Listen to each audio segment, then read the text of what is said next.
Hey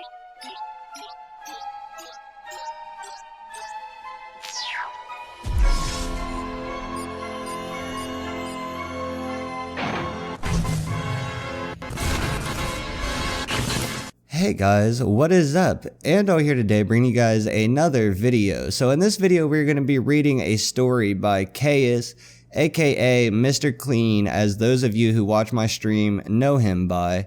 This creepypasta is really creepy. It's not really a creepypasta, it's just a creepy story that he wrote, but it's really creepy. I think it's something that you guys would enjoy. I really liked what I have read so far. Excuse me, I'm twisted on my words. With that said, we're going to go ahead and get right into the story. Be sure to follow my Discord. The link will be down in the description, as well with in the comment section pinned at the top with my normal comment. Also, be sure to leave a like, hit that subscribe button, and leave a comment in the comment section down below telling me whether you guys like this story by Caius or not. So with that said, I'm going to go ahead and get right into it.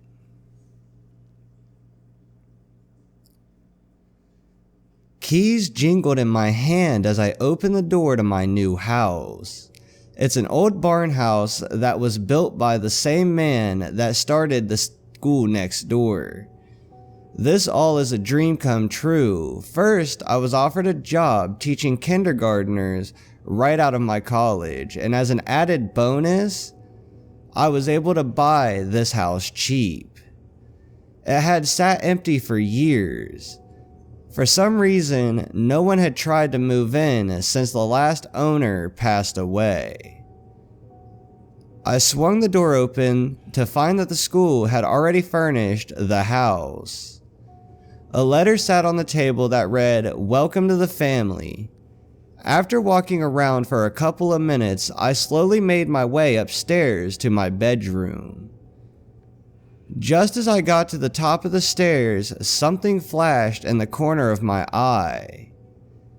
For a second, it appeared that a child was standing in front of the bedroom door. I turned, but found the hallway completely vacant. I must be tired. A few moments later, I fell into bed. Tomorrow, I start my first class. Fully relaxed, I started to drift off. But a sudden, loud thud pulled me back awake. I glanced around the room to find a book lying in front of my dresser. I made my way over and picked it up.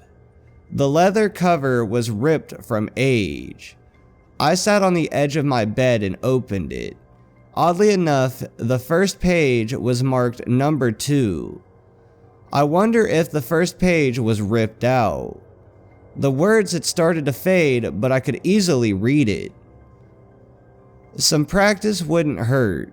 I pretend that my class was in front of me as I read out loud.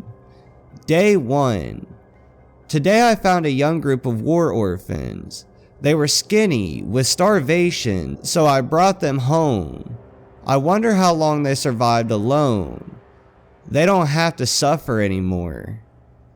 Day 5. More children have arrived on my farm. They have no one and will surely die if left alone. I think I have found my purpose in life. I will help those that can't help themselves. Day 10. I have started to build a new house on the property. These young ones need a place to stay. Day 13. I will teach these children. They will be my first class. With that being said, something feels wrong. I can't put my finger on it, but the children are frightened of the new house. Maybe I'll turn my one story into a school instead. As I read the entries, I came to a realization that this was the original owner of the property. I guess he built the school next door for his adopted kids. I yawned and looked at the clock. It's late. I need to get some rest. After finally falling asleep, I had a dream about a kid running through the halls of my house. His face hidden, he ran quietly like he was trying to escape.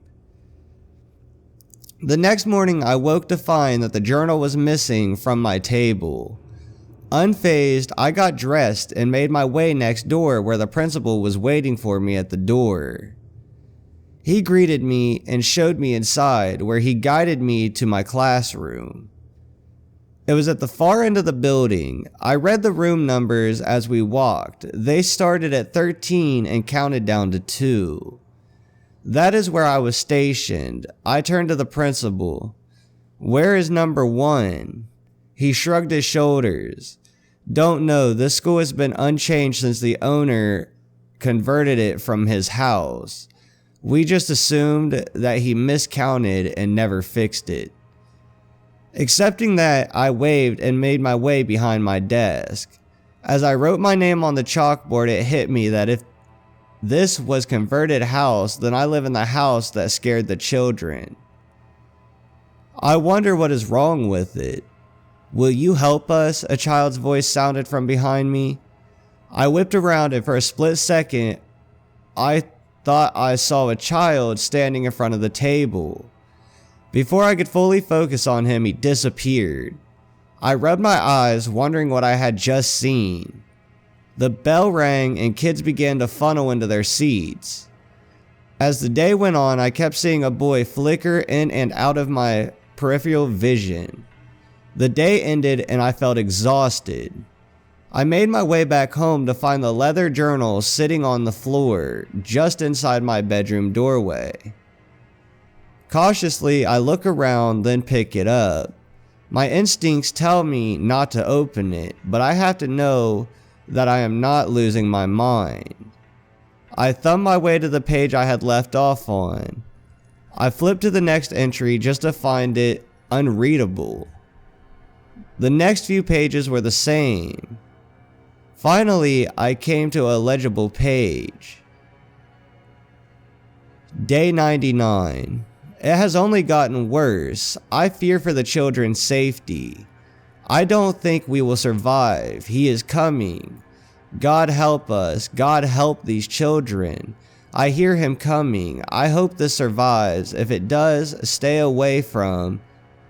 The entry stopped with a line running off the page. The lights in my room flickered as I gazed, fixated at what I just read. What the hell happened to the man that wrote this? I flipped to the next page, but it was blank.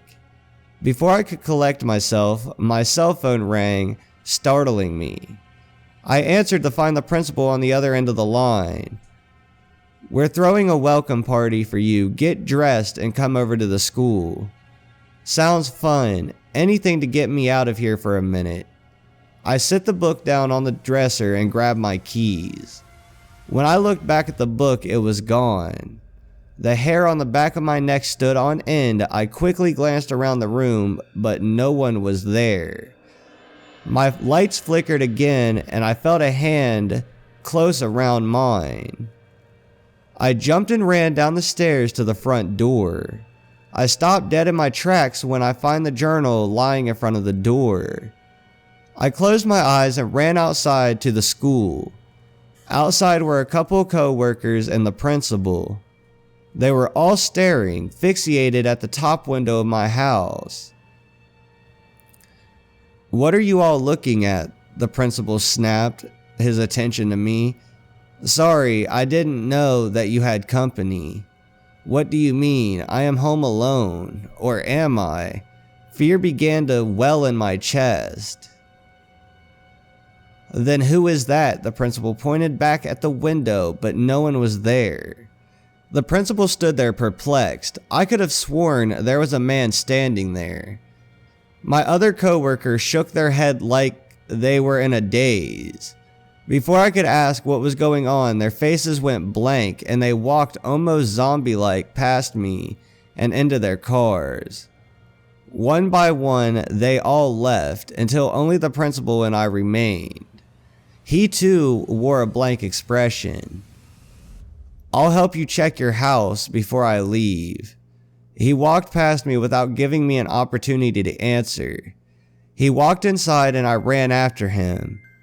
As I made my way back in, I kicked the book.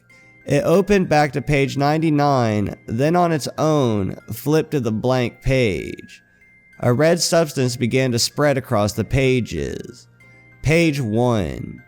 Help us, help us, help us, help us, help us, help us, help us, help us. The letters bleed off the page and anxiety took over. My body started to shake and I looked around to find the principal had disappeared. I opened my mouth to call out but couldn't speak. My front door slammed behind me and I tripped over a coffee table as I tried to run away. My head slams hard into the floor. While I try to recover, I notice a light emanating from my basement. I happen to my feet and run down the stairs. At least I won't be alone. If I find the principal, I clear the stairs in a single jump just to find an empty room. Where the hell? A child's scream cut me off. I grabbed my head and fell to my knees. The room around me flickered with the image of an old schoolroom. I raise myself back to my feet and fall into the wall. To my surprise, it gave away and I tumbled backwards into a black room. Once again, I force myself to my feet. My eyes can barely pierce the dark. A hand grabs my own and I turn to find the principal at my side, his face pale with fear. They told me we should have never come here. The book was a warning. His eyes rolled into the back of his head as his mouth began to froth. Then with a deep moan, he clawed at his chest and fell to the floor. The room suddenly flashed red. The light was dim and washed on the walls like the bones of an old classroom seemed to just appear out of nothingness. I shook off the paralysis of the fear and turned to run. Instead, a young boy blocked my way. He kept his face hidden behind his hands. I backed further into the room. A shout raised my throat, but I couldn't make a sound. The room around me was abruptly full of young children, all covering their eyes. Then, at the head of the room, I heard a book snap closed. I glanced back over my shoulder to see a man sitting behind the teacher's desk. His eyes glowed like two hot coals. His hair was black but moved endlessly, like a living shadow. In his hands was the journal. The man smiled and my heart felt like it might explode. My blood itself felt like it was turning to ice as he began to speak. Welcome to Classroom 1, the place where the lost are welcome. I'm glad you've come. I'm tired of the old man. It's time for a new teacher. The children around me started to close in as they muttered incoherently. I spun looking for a way out just to come face to face with the man from behind the desk. A flash of fire filled my sight and everything went black. As I exhaled my final breath, I heard the child speak once more. You couldn't help us, and now no one can help us. Alright guys, I hope you guys have enjoyed this video. If you guys have, be sure to drop a like, hit that subscribe button down below, leave a comment in the comment section down below telling me whether you guys enjoyed this video or not, and be sure to check out my Discord, be sure to check out my Instagram, my Facebook, my Twitter, my Snapchat, all of that stuff, as well as be sure to tell me what else you guys want to see. I will see you guys in the next video. Peace out.